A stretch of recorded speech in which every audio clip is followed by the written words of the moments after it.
नाम परिवर्तन घोटाला में झारखंड का कोई सार नहीं है। हेमंत सरकार के कार्यकाल में हुआ ये घोटाला सारी सीमाओं को तोड़ता है साहब। आपकी आइडेंटिटी चुरा ली गई। दोस्तों, आज हम लोग एक बहुत महत्वपूर्ण मुद्दे को लेकर आज प्रेस वार्ता कर रहे हैं और यकीन मानिए, वो कहते हैं ना, इस मुद्दे की गूंज आपको बहुत दिनों तक सुनाई देगी, क्योंकि ये मुद्दा ऐसा है जो देश में जो कोई दूसरा उदाहरण नहीं है। वो कहते हैं ना, it can happen only in Jharkhand. अब झारखंड में आपने घोटालों की लंबी लिस्ट देखी थी। पत्थर घोटाला देखा, खनन घोटाला देखा, कोयला घोटाला देखा, अवैध कोयला घोटाला देखा, पता नहीं कौन कौन से घोटाले देखे, कितने लोग जेल में गए। अब इन घोटालों में एक नया नाम शुमार हो गया, एक नए घोटाले का, नाम परिवर्तन घोटाला। नाम परिवर्तन घोटाला में झारखंड का कोई सार नहीं है। हेमंत सरकार के कार्यकाल में हुआ ये घोटाला सारी सीमाओं को तोड़ता है साहब। आपकी आइडेंटिटी चुरा ली गई। आप कौन है, क्या है, अगर आपने अपना नाम बदला है तो इसका कोई प्रमाण अब आज के दिन में नहीं बचा है कि आपकी असली पहचान क्या है। आपने पिक्चरों में देखा होगा अक्सर कि किसी की आइडेंटिटी चुरा ली जाती है। यहां इस सरकार में यही हुआ है। इन्होंने नाम परिवर्तन का जो पूरा बैकड्रॉप था, जो पूरा रजिस्टर था, वो गायब हो गया।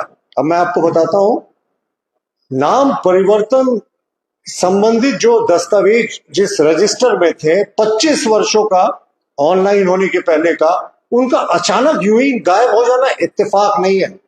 और सरकार इस पूरे मामले को किस तरीके से रफा दफा करने की कोशिश कर रही है वो भी आपको स्पष्ट हो जाएगा। देखिए, राज बनने के बाद अनेक वर्षों तक अगर आप नाम बदलना चाहते हैं, कोई भी जनसाधारण, तो इसके लिए गजट नोटिफिकेशन मैनुअल तरीके से होता था। ऑनलाइन की प्रक्रिया नहीं थी। अनेक वर्षों तक ये चला। मान लीजिए आपको अपना नाम बदलना है, कोई टाइटल बदलना है या पूरा नाम बदलना है, तो आप एफिडेविट करते थे, वो रजिस्ट्रार के पास जाता था और वो जो सरकारी प्रेस है वहां से इसका पब्लिकेशन होता था। आपको जानकर आश्चर्य होगा कि कई वर्षों तक जो रजिस्टर मेंटेन होता था, जिसमें जितना नाम परिवर्तन हुआ, वो सारे के सारे रजिस्टर गायब हो गए। कोई प्रमाण नहीं बचा कि किसने क्या नाम बदला है, उसका कोई आधिकारिक प्रमाण हो। तो आप सोच सकते हैं कि कल कोई क्रॉस चेक करना चाहे कि मोहन कुमार कब इरफान अंसारी बन गया या मोहन कुमार कब विक्सल कोंगाड़ी बन गया, तो इसका कोई रिकॉर्ड ही नहीं। आप कहीं क्रॉस चेक ही नहीं कर सकते। वैसे ये नाम खाली प्रतीकात्मक थे, इनको सही जो मौजूदा राजनीतिक पात्र हैं उनसे ना जुड़े। लेकिन ये देखिए, कोई दस्तावेज नाम परिवर्तन संबंधी मिल ही नहीं रहा। किसने कब नाम बदला, क्या नाम बदला, वो कब उसकी धर्म भी बदल गया, उसका कोई जो रजिस्टर था, या ऑनलाइन में भी बहुत परिवर्तन हुए। देखिए, कितने नाम परिवर्तन हुए, किसके नाम परिवर्तन हुए, मैनुअली कोई इससे संबंधित दस्तावेज उपलब्ध नहीं है। तब जाकर वित्त मंत्रालय ने जब बहुत इस मामले में किरकिरी हुई तो सिर्फ एक आदेश जारी किया और आदेश जारी करके रोक लगाया। देखिए, वित्त मंत्रालय का ये मामला इसलिए आता है कि जो सरकारी प्रिंटिंग प्रेस है, जो सरकारी प्रेस की बात करें, अगर वो है तो वो वित्त विभाग के अंदर ही आते हैं। सिर्फ एक अधिसूचना इन्होंने निकाल दी कि नाम परिवर्तन प्रक्रिया जो है फिलहाल स्थगित की जाती है। ये प्रशाखा पदाधिकारी हैं, इन्होंने संतोष कुमार के आदेश से ये पत्र निकलता है। और जितना लोगों का मौलिक अधिकार है, नाम बदलना जो है वो संविधान में भी दिया हुआ है, वो आपके मौलिक अधिकारों में शुमार है, वो भी समाप्त हो गया। और कुछ लोगों की गलतियों के कारण कितने हजार नाम झारखंड बनने के बाद बदले होंगे, इनका कोई रिकॉर्ड ही नहीं है साहब। और देखिए, ऑनलाइन एफआई जो ऑनलाइन भी हुआ है नाम, जो कुछ हाल के वर्षों में, उसमें भी बड़े पैमाने पर वित्तीय अनियमितता की खबरें आई है। 150 या 155 रुपए का जो शुल्क है वो किस पोर्टल में गया, कहां गया, सरकार जवाब मांग रही है। सरकार खुद से जवाब मांग रही है और ये जवाब भी उपलब्ध नहीं। तो हमारी जो आशंका है, जिसके कारण आज हम प्रेस वार्ता कर रहे हैं, कि कहीं ये धर्मांतरण जो बड़े पैमाने पर हुआ है झारखंड में, उसको छिपाने की साजिश तो नहीं हो रही। आखिर इसी सरकार ने कहा था ना साहब इसी सरकार के बनने पे किसी बड़े धर्म गुरु ने कहा था, सरकार तो ये हमारे लिए क्रिसमस गिफ्ट है। जिस बड़े तरीके से संथाल परगना में धर्म परिवर्तन हुआ है ट्राइबल्स को टारगेट करके, अब तो कोई डेटा नहीं हुआ। जो मैंने आपको पहले भी उदाहरण दिया कि कब किस नाम का व्यक्ति हो गया, कौन सा धर्म में चला गया। धर्म छोड़िए, जो नाम एफिडेविट करके पहली झलक जो आपको दिखती है कि मोहन कुमार कब मोहम्मद इस्लाम बन गया, उसका कोई डेटा ही नहीं है झारखंड सरकार के पास। ये सरकार ने औपचारिक रूप से ये एडमिट किया है। देखिए, बिहार में ना मतदाता सूची का विशेष गहन अभियान चल रहा है, SIR जिसको हम कहते हैं, जिसमें तमाम घुसपैठिए हैं, जिसमें तमाम बाहर के लोग हैं, उनको आइडेंटिफाई किया जा रहा है, मरे हुए लोगों को किया जा रहा है और उनको बाहर निकाला जाएगा। साहब, मुख्य चुनाव इतने स्पष्ट किया है कि ये देश के नागरिकों को ही इस चुनाव में वोट देने का अधिकार है, बिहारियों को ही सिर्फ बिहार के चुनाव में वोट देने का अधिकार है। इस पर भी विपक्ष को आपत्ति है।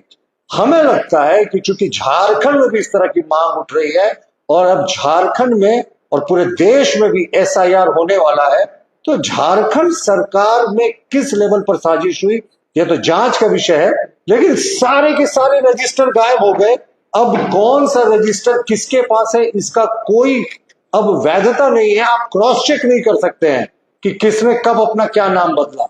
और इसका सबसे जो डेंजरस है, अब आधार कार्ड के जरिए कोई व्यक्ति अपना नाम बदल सकता है, पता बदल सकता है, और उसका जो उसने नाम बदला था, जिसका आधार कार्ड का जिक्र होता है रजिस्टर में, वो रजिस्टर ही गायब है। इसीलिए हम इसे इस सरकार के पहले 6 महीनों का सबसे बड़ा घोटाला, नाम परिवर्तन घोटाला नाम दे रहे हैं। सरकार अगर सजग होती तो कहीं भी सरकारी दस्तावेज गायब होते हैं या सरकारी दस्तावेज की चोरी होती है तो सबसे पहले FIR दर्ज किया जाता है कि अमुक जो है दस्तावेज वो मिल नहीं रहे हैं। उस संबंधित अधिकारी पे जो कस्टडियन रहता है ये सारे रिकॉर्ड्स का, उसको नेम्ड अक्यूज बनाया जाता है। लेकिन साहब, यहां तो सरकार लगता है फ्रेंडली मैच खेल रही है। सरकार ने जो राजकीय प्रेस के संजीव कुमार थे, जो इसके लिए जिम्मेवार थे, कस्टडियन थे, सिर्फ उनको रस्म अदायगी के लिए एक शो कॉज नोटिस दे दिया। जब आपके रिकॉर्ड गायब हो गए, आप खुद स्वीकार कर रहे हैं कि कोई रिकॉर्ड नहीं मिल रहा है, कोई रजिस्टर नहीं मिल रहा, तो आप अभी तक FIR क्यों नहीं किए हैं? इसलिए हमारा मानना है कि ये जो सरकार से जानना चाहते हैं, क्या ये धर्मांतरण के वास्तविक आंकड़ों को और जो बिहार में चल रहा SIR जब वो झारखंड में हो, उससे भी बचने के लिए एक बड़ी साजिश हो रही है। राज्य सरकार ने जो अभी तक कदम उठाया, हम उससे बिल्कुल संतुष्ट नहीं है। साहब, सरकारी दस्तावेज चोरी हो गए, FIR नहीं हुआ, इसलिए हम राज्य सरकार से मांग करते हैं कि अविलंब इस मुद्दे पर CBI इंक्वायरी करें, क्योंकि 25 वर्षों के डॉक्यूमेंट्स अगर गायब हो जाते हैं और अभी भी जो ऑनलाइन अपडेट हो रहा है उसमें भी बहुत अनियमितता की शिकायत हो रही है, और आप सिर्फ एक शो कॉज नोटिस कर रहे हैं कि दस्तावेज कहां चले गए। ये अब आप, बस मैं समअप कर रहा हूं, अब आप ये समझिए कि अगर आप में से किसी व्यक्ति कोई भी जाकर क्लेम करेगा कि मैंने तो अपना नाम बदलकर ये कर लिया, अमुक वर्ष में कर लिया, तो सरकार के पास चेक करने के लिए, क्रॉस चेक करने के लिए कोई उसके पास रिकॉर्ड नहीं है, कोई उसके पास डेटा बैंक नहीं है। तो ये मुझे लगता है, हमें लगता है, ये धर्मांतरण के वास्तविक आंकड़ों को छिपाने की बहुत बड़ी साजिश है, क्योंकि पहले ही प्रथम दृष्टया स्पष्ट हो चुका है कि संथाल में 60 वर्षों में आदिवासियों की आबादी जो है 16% गिर जाती है, मुसलमानों की 14% बढ़ जाती है। संथाल और जो कोल्हान और झारखंड का छोटा नागपुर का क्षेत्र है, उसमें धर्मांतरण किस तरीके से विशेष धर्मगुरुओं के द्वारा चलाया जा रहा है। उसके बाद जिन्होंने नाम बदला साहब, उससे तुरंत स्पष्ट हो जाता है किस धर्म में गए, क्या नाम बदला, वही सारा डेटा गायब। कोई क्रॉस चेक करने का अब इनके पास मोडस नहीं है। धन्यवाद।